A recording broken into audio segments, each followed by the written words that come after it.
Sell a $300,000 home. Keep $30,000 in reserve. Invest the remaining $270,000, and in some countries, the rent bill may never catch the portfolio. Picture two retirees. Both are 65.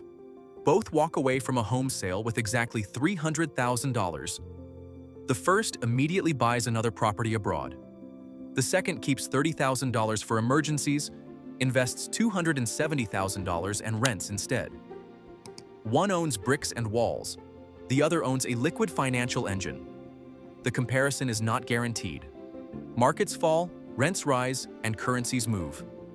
This also covers rent, not food, healthcare, or flights home. But in the right country, the numbers become surprisingly powerful. Starting with number 7, Mexico. Mexico proves this strategy does not require living somewhere remote or unfamiliar. Skip Cancun, Los Cabos, and the most expensive expat enclaves. In cities such as Mérida, a comfortable long-term one-bedroom apartment can still rent for roughly $400 to $600 a month. Use $500 as the example.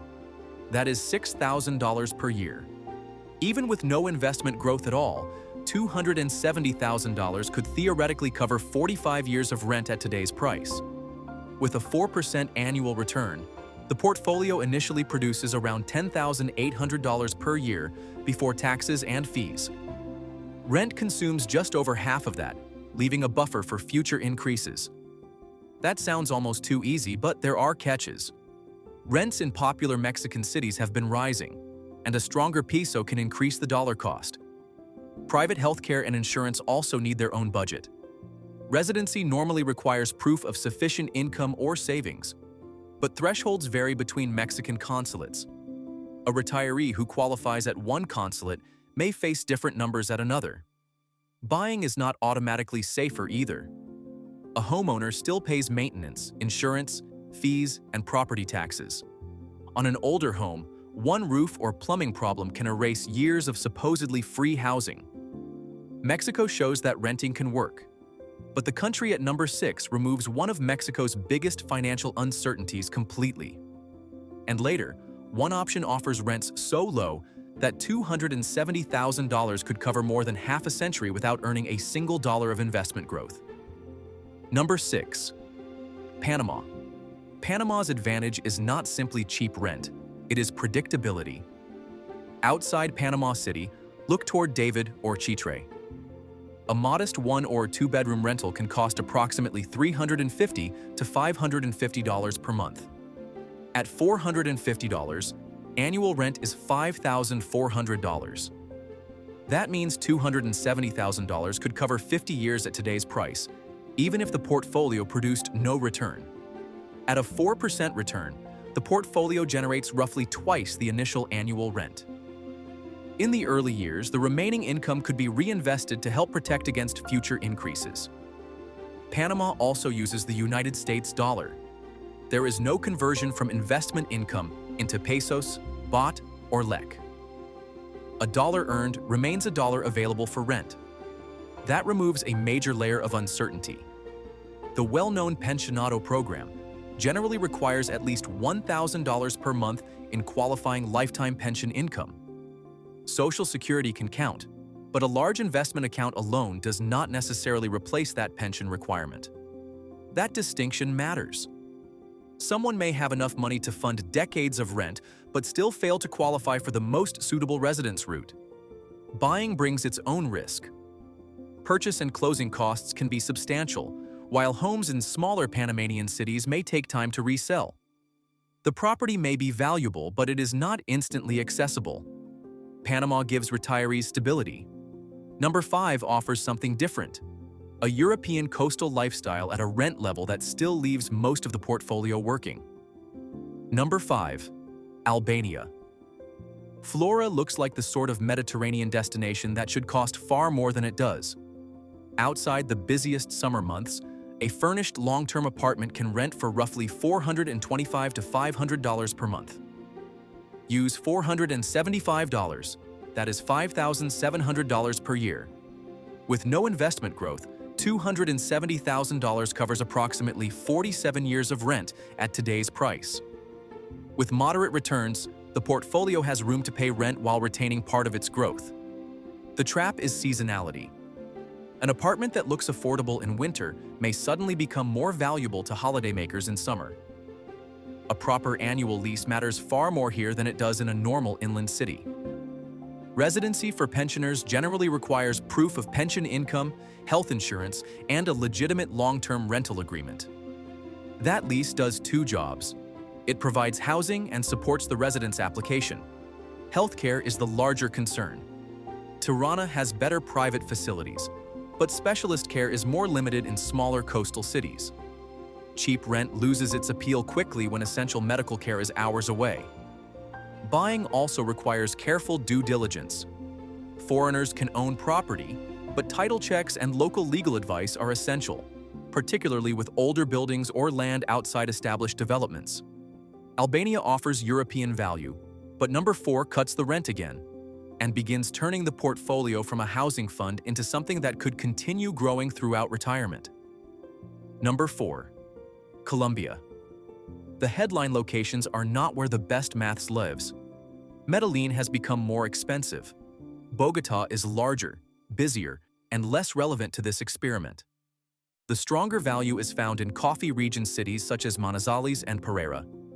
A long-term one-bedroom apartment can cost approximately $250 to $460 per month. At $350, annual rent is only $4,200.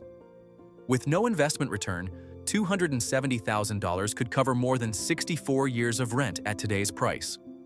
At a 4% return, the portfolio produces $10,800 in the first year. After rent, roughly $6,600 remains before taxes, fees, and other expenses. That is where the strategy changes. The portfolio is no longer merely surviving. Under favorable conditions, it could still grow while paying the housing bill. Colombia's pension visa is tied to 3 times the national minimum wage, which works out at roughly $1,100 per month in 2026. Because that threshold changes, retirees must confirm the current peso amount before applying. The peso creates both opportunity and risk. When the dollar is strong, Colombia can feel astonishingly cheap. When the peso strengthens, the advantage shrinks. Healthcare is a major positive. Private care in Colombia can be high quality and considerably cheaper than in the United States. Buying still ties money to one building in one neighborhood. Selling can take time, and owning remotely creates management problems that disappear when the landlord receives the repair call instead. Would selling a paid-off home feel liberating or dangerously permanent? Number 3 keeps similarly low rents but removes Colombia's currency volatility altogether. Number 3. Ecuador. Cuenca is the familiar retirement name. Loja is where the numbers become harder to ignore. A furnished one-bedroom in Cuenca may cost approximately $300 to $450 per month. In Loja, suitable apartments can fall closer to $185 to $300. Use $250. That produces an annual rent bill of just $3,000. At that level, $270,000 could theoretically cover 90 years of rent with no investment return and no inflation.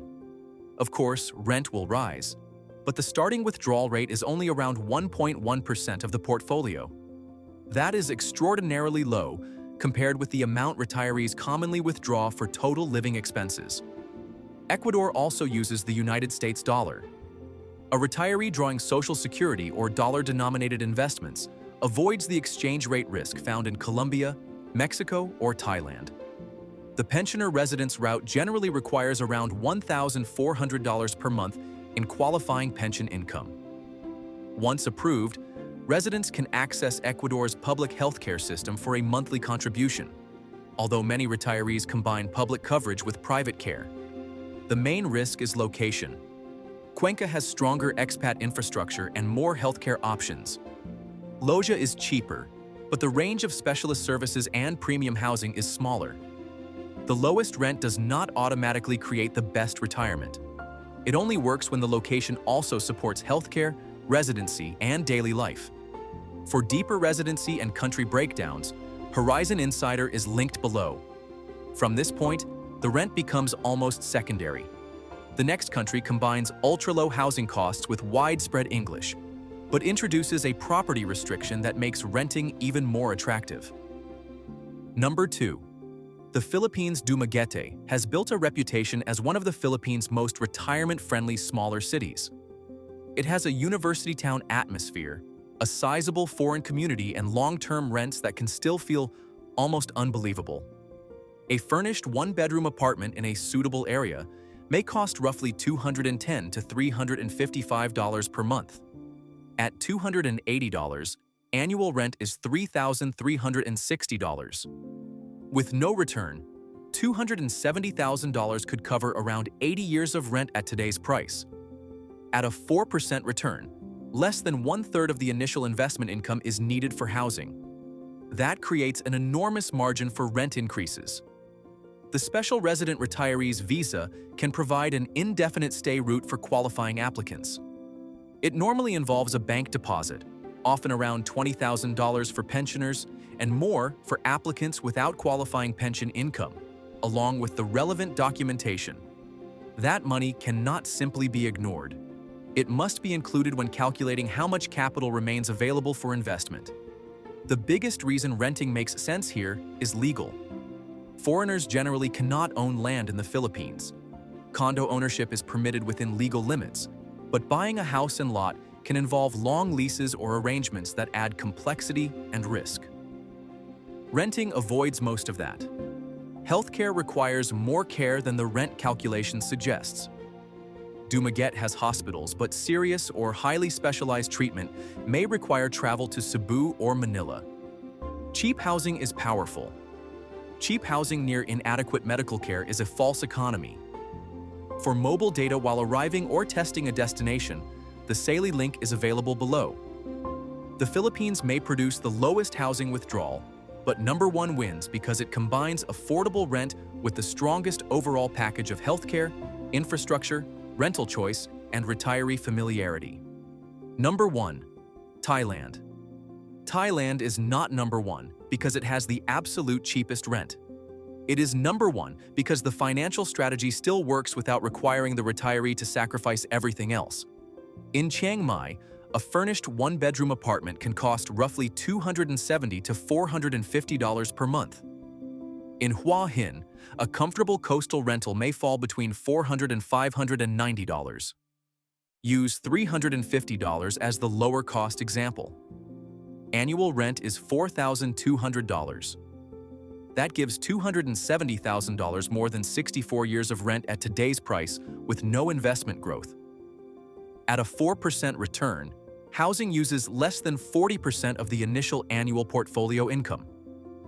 Thailand also offers something the cheaper destinations cannot always match: deep rental inventory and world-class private healthcare. A retiree can choose city living, a quieter coastal base, or a smaller provincial location without abandoning access to modern hospitals. The standard retirement route for people aged 50 or over usually requires either 800,000 baht in a Thai bank, monthly income of 65,000 baht, or an accepted combination. That deposit matters because money held for immigration purposes may not be fully available for investment or emergencies. Currency risk matters too. If the baht strengthens by 10%, the dollar cost of rent effectively rises by 10%, even if the landlord changes nothing. There are location-specific problems as well. Chiang Mai has severe seasonal air pollution. Phuket and central Bangkok can be far more expensive than the examples used here.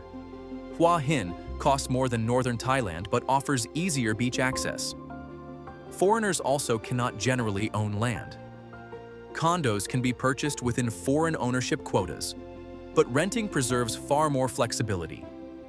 A retiree can test Chiang Mai, move to Hua Hin, spend time in Bangkok for healthcare, then change cities without selling anything. That flexibility is the hidden asset. The portfolio remains liquid, the housing cost remains low, and the retiree is not trapped by a property that may take months or years to sell. The final decision.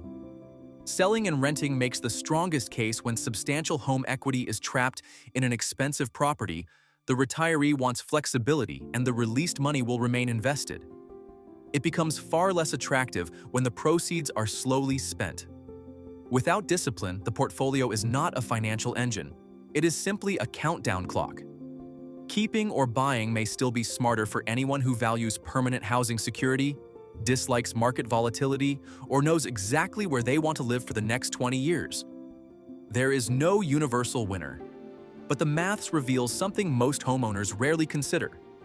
A paid-off home is not free, and home equity cannot fund retirement until it is accessed.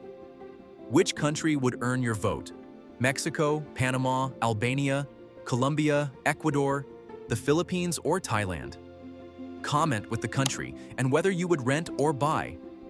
The real question is not whether renting beats owning. It is whether your home is protecting your retirement or trapping the money that could fund it.